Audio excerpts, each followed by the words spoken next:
Welcome to குட்டி info நண்பர்களே, அனைவருக்கும் மனமார்ந்த வணக்கங்கள். சற்று முன் உரிமை தொகை திட்டம் குறித்த மிக முக்கிய லேட்டஸ்ட் அப்டேட் தமிழக பெண்களுக்காக வெளியாகி உள்ளது. அதன்படி நமது தமிழக அரசானது கலைஞர் மகளிர் உரிமை தொகை திட்டத்தின் கீழ் 1.31 கோடி பெண்களுக்கு மாதந்தோறும் ரூபாய் 1000 வழங்கி வந்தது. தேர்தல் நடத்தை விதிமுறைகள் காரணமாக 3 மாதங்களுக்கு சேர்த்து கடந்த பிப்ரவரி மாதமே ரூபாய் 5000 பயனாளிகளுக்கு வழங்கியுள்ளது. இந்த பணத்தை செல்வ மகள் சேமிப்பு திட்டம், மகிழா சம்மன் சேமிப்பு சான்றிதழ் திட்டம் அல்லது தங்க சேமிப்பு திட்டங்கள் மூலம் பெண்கள் தங்கள் பணத்தை முதலீடு செய்து பல மடங்கு சேமிக்கலாம். இதன் மூலம் பணம் ரெட்டிப்பாக கிடைக்கும். அதாவது உங்களுடைய உரிமை தொகை திட்ட பணத்தை செல்வ மகள் சேமிப்பு திட்டத்தில் நீங்கள் முதலீடு செய்தால் அந்த திட்டத்தின் வட்டி மட்டுமே 8.2% இருப்பதால் உங்களுடைய முதலீடு செய்யும் பணமானது ரெட்டிப்பாக உங்களுக்கு கிடைக்கும். அதேபோல மகிழா சம்மன் சேமிப்பு சான்றிதழ் திட்டத்திலும் நீங்கள் முதலீடு செய்தால் உங்களுடைய முதலீடு செய்யப்பட்ட பணமானது 2 மடங்கு கிடைக்கும். இந்த மகிழா சம்மன் சேமிப்பு சான்றிதழ் திட்டத்தின் வட்டி மட்டுமே 7.5% உள்ளது. இது தவிர தங்க சேமிப்பு திட்டங்கள் மூலம் உங்களுடைய பணத்தை நீங்கள் முதலீடு செய்தாலும் பல மடங்கு சேமிக்கலாம் என்பது குறிப்பிடத்தக்கது.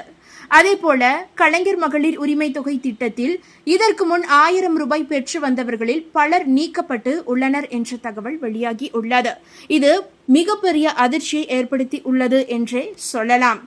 அதாவது இந்தியாவில் இன்றும் கூட பல இல்லத்தரசிகள் அன்றாட செலவுகளுக்கு கூட பிறரை சார்ந்திருக்க வேண்டிய நிலை உள்ளது. எனவே இத்தகைய நிலையை போக்கி பெண்களின் வாழ்வாதாரத்தை மேம்படுத்தி வாழ்க்கை தரத்தை உயர்த்தி சமுதாயத்தில் சுயமரியாதையோடு வாழ்வதற்கு வழிவகுத்து கொடுப்பதற்காக தமிழ்நாடு அரசு கொண்டு வந்த திட்டம்தான் கலைஞர் மகளிர் உரிமை தொகை திட்டம். இந்த திட்டத்தின் மூலம் குடும்ப ஆண்டு வருமானத்தின் அடிப்படையில் தேர்ந்தெடுக்கப்படும் குடும்ப தலைவிகளுக்கு அவர்களது வங்கிக் கணக்கில் மாதந்தோறும் 15ஆம் தேதி ரூபாய் 1000 பணமானது நேரடியாக டெபாசிட் செய்யப்படுகிறது. மகளிர் உரிமை தொகைக்கு விண்ணப்பம் செய்தவர்களில் தகுதியானவர்களை மட்டுமே அடையாளம் கண்டு ஏழை எளிய குடும்பத்தை சேர்ந்த பெண்களுக்கு கட்டாயம் ரூபாய் 1000 கொடுக்கப்படும் என அரசு சார்பில் தெரிவிக்கப்பட்டு உள்ளது. அதாவது இந்த நிலையில் இந்த திட்டத்தில் சேருவதற்கு புதிதாக லட்சக்கணக்கான பெண்கள் காத்து கொண்டிருக்கும் வேளையில் ஏற்கனவே பயனாளியாக இருக்கும் பெண்கள் பலர் நீக்கப்பட்டுள்ள சம்பவம் பலரை அதிர்ச்சி அடைய செய்துள்ளது. அதாவது மத்திய மாநில அரசு பணியில் இருப்பவர்களின் குடும்பத்தை சேர்ந்தவர்கள் மற்றும் ஆண்டுக்கு 2.5 லட்சத்துக்கும் அதிகமான ஓய்வூதியம் பெறுபவர்களின் குடும்பத்தினரும் இந்த திட்டத்தில் பயனாளியாக இருக்க முடியாது என ஏற்கனவே அறிவிக்கப்பட்டு உள்ளது. சுருக்கமாக சொல்ல வேண்டும் என்றால் உரிமை தொகை பெண்கள் அனைவருக்கும் கிடைப்பது கிடையாது.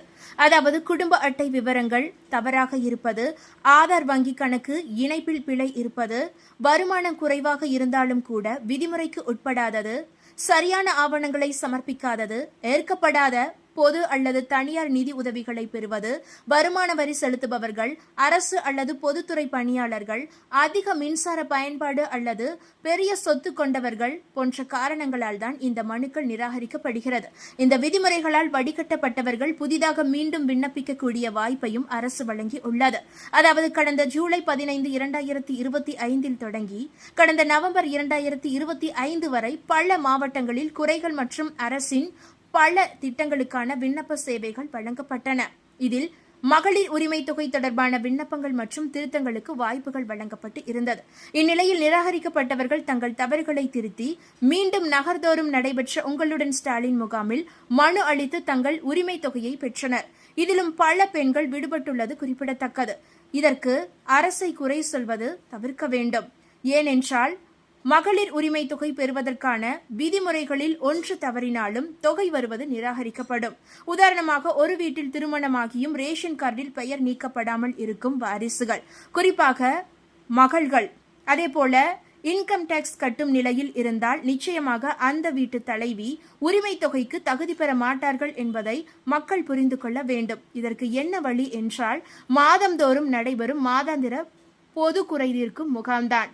அதாவது மாதந்தோறும் இந்த மக்கள் குறைதீர்க்கும் முகாம் நடைபெறும் என அரசே அறிவித்து உள்ளது. சென்னையில் உள்ள 19 மண்டல உதவி ஆணையர் அலுவலகங்களில் பொது விநியோக திட்டம் தொடர்பான குடும்ப அட்டை குறைகள், பெயர், முகவரி, கைபேசி மாற்றம், புகார்கள் மற்றும் சேவை குறைகளை பதிவு செய்யலாம். அதாவது அங்கு சென்று தொகை பெற தடையாக உள்ள பெயரை நீக்கிவிட்டு மீண்டும் புதிதாக அரசு அதிகாரப்பூர்வ தளத்தில் விண்ணப்பத்தை பதிவு செய்யலாம் அல்லது மீண்டும் உங்களுடன் ஸ்டாலின் முகாம் வரும்போது அதன் மூலமாக நேரடியாகவும் விண்ணப்பிக்கலாம்.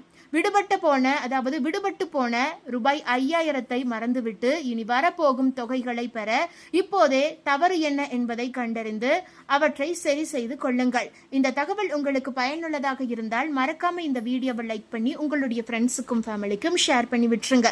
இது போன்ற பயனுள்ள தகவல்களை உடனுக்குடன் குயிக் அப்டேட்டுகளை தெரிந்து கொள்ள மறக்காம நம்மளுடைய இந்த குட்டி இன்ஃபோ சேனலை சப்ஸ்கிரைப் பண்ணி பக்கத்தில் இருக்க மினி பெல் ஐக்கானை கிளிக் பண்ணி வச்சுக்கோங்க. நன்றி நண்பர்களே. மீண்டும் வருக.